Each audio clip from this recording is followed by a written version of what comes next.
So, welcome once again to the Harlequins YouTube channel. I'm Tom as always, and with me today is Martin Jones. Martin Jones is our premier Yu-Gi-Oh player. He has the privilege of having played in YCSs in Paris. He finished top 8 recently. Your position in the tournament, Martin, was? It was 8th place. 8th place out of 960-ish. So you know what you're talking about when it comes to big Yu-Gi-Oh tournaments. Yeah. Awesome. Right. You ran Gravekeepers. Yeah, I ran Gravekeepers. Yeah. And you made this deck famous because of the fact that when I actually played it, I didn't have any pot dualities in or any solemn warnings played. And the relevance to this is that Pot of Duality and Solemn Warning are considered absolute musts for big tournament Yu-Gi-Oh plays. Especially for Gravekeepers. Right.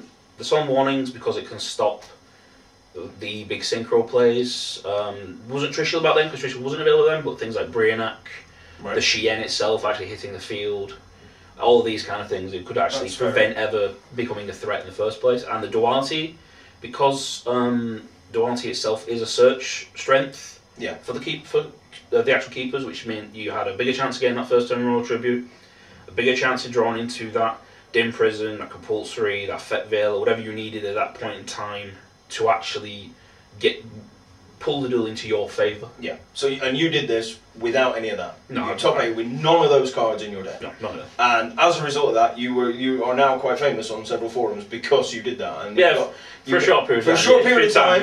As with all things forum based and all things card game based, for a short period of time, your name was splattered across the internet. Going, this guy top 8'd without these cards. Look, it can be done. As a quick aside to all the people who do come along to Harlequins and play the Yu-Gi-Oh tournaments, you don't need the expensive cards to run really well, because you can build a Gravekeeper deck that doesn't run Pot of Duality, doesn't run Solemn Warning, and you can do quite well. You finished mid-table tonight with the same deck? Yeah, I did some tweaks to it today, though, just trying out different side decks and things, just to see how it played against different... I was a bit unlucky with the players I played against, but yeah, I finished about top 4-ish, I think. Top 4, so still pretty good. Questions we've got for you tonight. Once again, I'm on my cheat sheet. Advice on cheap decks. This seems to be your forte, so we'll start with that. What do you think? What would you say to people about the advice for good decks, cheap decks? Good cheap decks. You need to look for something which is relatively within the budget of a triple structure deck, basically. Right. Anything within the realms of a triple structure deck. So you're talking between 30 to 40 pounds. Right. Anything within that sort of area you're looking for, which is relatively going to get you not just a deck, but a competitive deck. A competitive deck. So you're basically merging 3 Yu-Gi-Oh structure decks. Because you did with the Gravekeepers, that was one deck, and then you can do it with Machina deck. The new Double deck coming up, the Mass Hyperion deck that's just been released. The Hyperion that's just come out, I know a lot of people have bought 3 of them, mush them together, and there's lots of variants you can pull out of that combo, isn't there? With these as well, with these structure decks, which you actually are purchasing, you gain the staple cards which they released in. For example, the newest one, which is the Hyperion one, which is released. You get the actual Solemn Judgment, which is it's a staple in almost all decks, which can afford the life points basically. Awesome. We'll move on to the next point. The next one is this, because you're the only one who's got experience at top 8 matches. A piece of advice you can give someone going into a top 8 match. If they get there, they might get there. What would you say the most important thing is? First of all, is not to be intimidated by the people you're playing against. You got to understand is, before we actually went to this tournament and we were looking at these people, these like top 8 rank 1 European duelists who I actually played against. It was the person I actually lost against. But these people, you got to look at them. You can't think of them as massive opponents who know things that you don't, because at the end of the day, once you've grasped Yu-Gi-Oh to a certain level, it's only the very niche things right at the top that you need to be worrying about. Right, okay. But most people are at the same player level. So for example, I was playing against these, top 4 Britain, top 1 Europe. Right. And they weren't doing anything different to what we normally experience at our league every day. Fair enough. Fair enough. So it's don't be intimidated, basically. No, go in, have the confidence. You've made that play into the top 8. Have the confidence to carry that through. If you're at that table, you deserve to be at that table. You need to think to yourself, yes, I'm here because I'm playing well enough to be here. Fair enough. And I'm playing as well as any other top 8 player who's actually in. Awesome.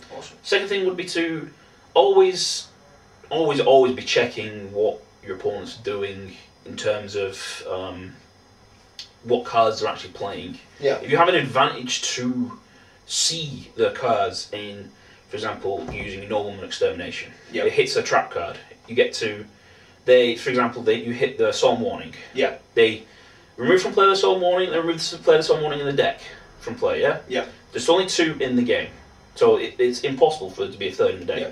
Still check, because as much as you know what, there can't be a third, you get to look in the deck. If they've got 2 back cards, and you go, and they say they've got 2 cards in their hand, let's just set 2 cards. This is the days where it storms. Everyone sets pretty much everything they've got. Yeah. You go, well, let's check through the deck. And you check through the deck, you go, there's no Mirror Force and no Torrential Tribute in the deck now. So the chances are they're on the field. So you then can play your way around these things. Turn your guys to defense, attack with one guy. Yeah. He then flips his Mirror Force. That Things sort like of thing. For example, you're playing many times. How to beat Sands is you got that Kinetic Soldier in your hand. You summon it. They Solemn Warning it. You've just lost the game because you've done that. However, you could go, I set my Kinetic Soldier. Now, if you're playing someone like me who's Gravekeepers, they go, is that a Spy? Is that a Recruiter? Is that a side deck card? I don't know what this is. So I've got to do a generic play. I've got to try and think, I'll go for my Shien, see which is my generic play attack, and then straight into a Kinetic Soldier. They take not only the 2,000, the defensive damage, which would be 1,300 due to the actual boost, but then you can safely go switch my Kinetic Soldier to attack. I never had to summon it. Never had the threat of being Solemn Warning. It's about making sure you're trying to always understand what your opponent has available with using the cards you have at your disposal. So always check with your opponent what he's doing. So check what they're doing. Make sure you read the card. We already know this. We're going to push this one more time. Read the card. If you don't know what the card is being played against you, just go read it. What is this card and why are you doing this? Just don't take your opponent's word for it. They may think it does something it doesn't. And if you question it, call the judge over. There's nothing wrong with calling the judge over. I mean, that's what they're there for. They're there to go, no, this definitely does this. Or actually, this doesn't do this. And it's just a double check.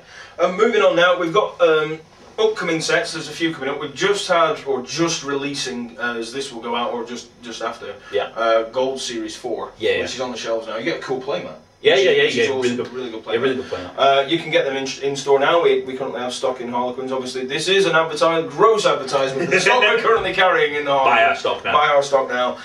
But from the upcoming sets, I know there's a limited edition set coming out. Yeah. And there's another starter deck coming out, which is 2011 starter deck coming out soon. There's that one as well. Is there any card in any of the recent sets or in any of the sets coming up that you think is the boss that's going to be played? Obviously, Trishula. Yeah, Trishula's just come out of the HA4, which is a massive Synchronals. I mean, that itself is making plants go explode into the top tier right now.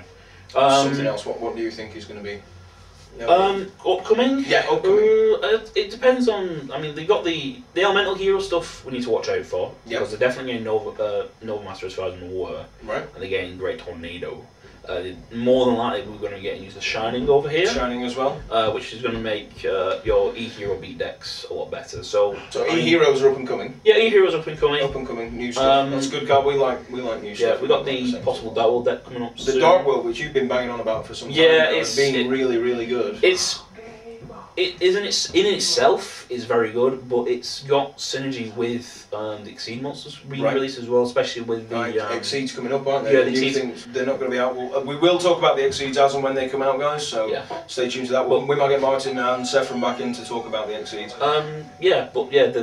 They're working well by themselves, by alone. The new boss months they've got is stupid beyond belief. It's got way too many effects of one card to have. So it's another Yu-Gi-Oh! Wall of text card. Get your magnifying glasses out, guys. We're going to leave it there, Martin. Thank you very much for everything you've said and promoting Harlequins while you were in Paris. I know you did that. That's really, really good of you. Thank you very much, Martin Jones. Take care. Take care.